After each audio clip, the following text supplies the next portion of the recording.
नमस्कार दोस्तों, मैं डॉक्टर सुप्रियो दत्ता और आज इस वीडियो में आप लोगों को ये बताने वाला हूँ कि कैसे मेरा एक पेशेंट का जिनका उम्र है 58 इयर्स, उनका इरेक्टाइल डिस्फंक्शन की समस्या को कैसे ठीक किया जा चुका है होम्योपैथिक ट्रीटमेंट की मदद से, और वो भी सिर्फ 3 से 4 महीने का अंदर ही।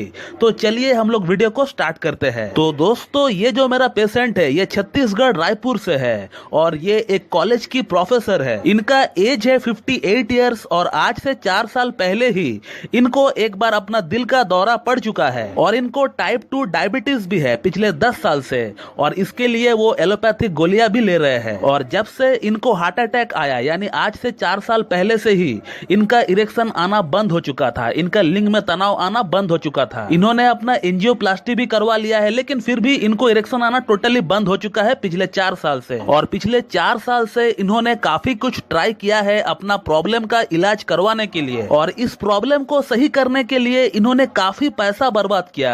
एलोपैथिक ट्रीटमेंट लिया, आयुर्वेदिक लिया, होम्योपैथिक लिया, सब कुछ उन्होंने ट्राई कर चुका है, लेकिन फिर भी इनका जो प्रॉब्लम है उसमें कुछ खास फर्क नहीं आया है, क्योंकि इनको सेक्स की बहुत ज्यादा मांग थी। प्रैक्टिकली वो हर दिन सेक्स किया करते थे हार्ट अटैक आने से पहले। तो इसका मतलब डिजायर में कोई कमी नहीं थी, विल पावर में कोई कमी नहीं थी। अगर किसी चीज का कमी थी तो वो है फिजिकल वीकनेस, यानी शारीरिक कमजोरी, जो कि इनका अंदर हार्ट अटैक या फिर कह सकते हैं कि डायबिटीज डेवलप होने का कारण से ये प्रॉब्लम उनका अंदर डेवलप हुआ है। और फिर मैंने इनका केस लिया और केस टेकिंग के दौरान इनका कॉन्स्टिट्यूशनल ड्रग पिक्चर कुछ खास था नहीं। ऐसा बहुत बार होता है जब हमें कॉन्स्टिट्यूशनल ड्रग पिक्चर किसी पेशेंट का मिल नहीं पाता है, तो फिर ऐसी कंडीशन में हमें पेशेंट का पैथोलॉजिकल सिम्टम्स का ऊपर बारीकी से देखना होता है, उसका जनरलिटीज के ऊपर जोर लगाना पड़ता है, मोडालिटीज के ऊपर जोर लगाना पड़ता है। इसके अलावा और कुछ सवाल होता है, लाइक पेशेंट का अंदर ये प्रॉब्लम क्यों डेवलप हुआ, कब डेवलप हुआ, कैसे डेवलप हुआ, क्या उस प्रॉब्लम का शुरू होने का कोई एलिमेंट आफ्टर है। इसके अलावा मोडालिटीज क्या है, एक्सट्रीमिटीज क्या है,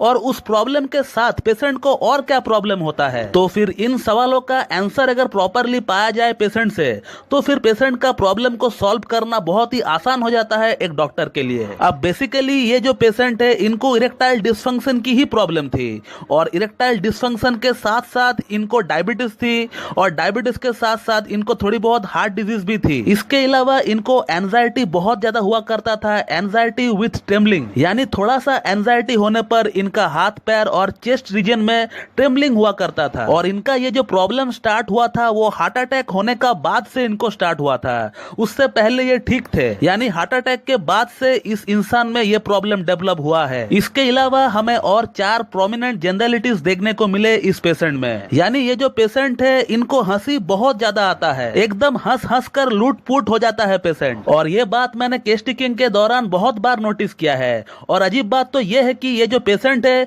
इनको खुद को भी ये बात पता है। सेकंड जो जनरलिटीज हमें पेशेंट का अंदर देखने को मिले वो ये है कि इस पेशेंट का अंदर पॉलीयूरिया की इनको शिकायत थी। पॉलीयूरिया की मतलब होता है कि डायबिटिक पेशेंट का अंदर बार बार उनको यूरिन पास आउट करने के लिए जाना पड़ता है, हर आधा आधा एक घंटा में उनको टॉयलेट के लिए जाना पड़ता है यूरिन पास आउट करने के लिए। अब इस केस में ये जो पेशेंट है ये भी एक डायबिटिक पेशेंट है, और इसके कारण से इनको भी फ्रीक्वेंट यूरिनेशन की शिकायत थी, और इनको ऐसा फील हुआ करता था जैसे कि बॉडी की वाइटल फ्लूइड्स उनका यूरिन के साथ निकल जा रहा है। और थर्ड जो पॉइंट मुझे देखने को मिला केस टेकिंग के दौरान वो ये है कि ये जो पेशेंट है ये सेक्सुअल कंप्लेंट के लिए बहुत ज्यादा वरीड थे। हालांकि हम लोग सभी अपना अपना प्रॉब्लम को लेकर बहुत ज्यादा वरीड होते हैं, लेकिन ये जो पेशेंट है ये कुछ ज्यादा ही वरीड थे। इम्पोर्टेंसी के अलावा इनका अंदर और भी बहुत सारी प्रॉब्लम्स थी, लेकिन ये जो पेशेंट है इनका अंदर उन प्रॉब्लम्स के लिए उतना ज्यादा सिवियरिटी नहीं थी, ये सिर्फ इम्पोर्टेंसी के लिए ही वरीड थे।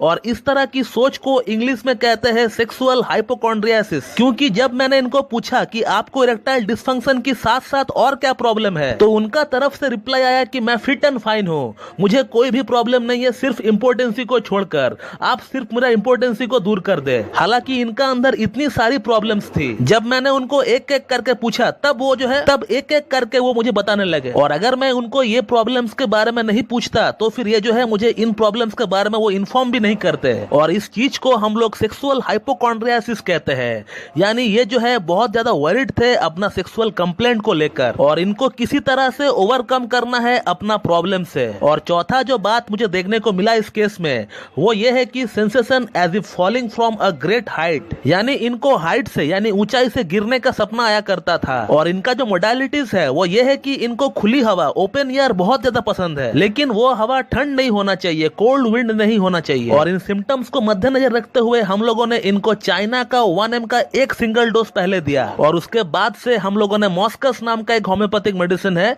MOSCHUS, उसको हम लोगों ने LM पोटेंसी में चलाया 0/1 से स्टार्ट किया गया था। फिर उसके बाद जो है हर महीना उसका पोटेंसी को हम लोग बढ़ाते गए, और पहले एक महीने का अंदर तो मेडिसिन का कुछ खास असर पड़ते हुए हमें नहीं दिखा, लेकिन जैसे जैसे ट्रीटमेंट 1.5 से 2 महीना हो रहा था, पेशेंट का सपनों में लैसिवियस ड्रीम्स आना स्टार्ट हो चुका था, और सपनों में लिंग में थोड़ी बहुत तनाव भी आ रहा था, लेकिन वो सपनों में ही आया करता था।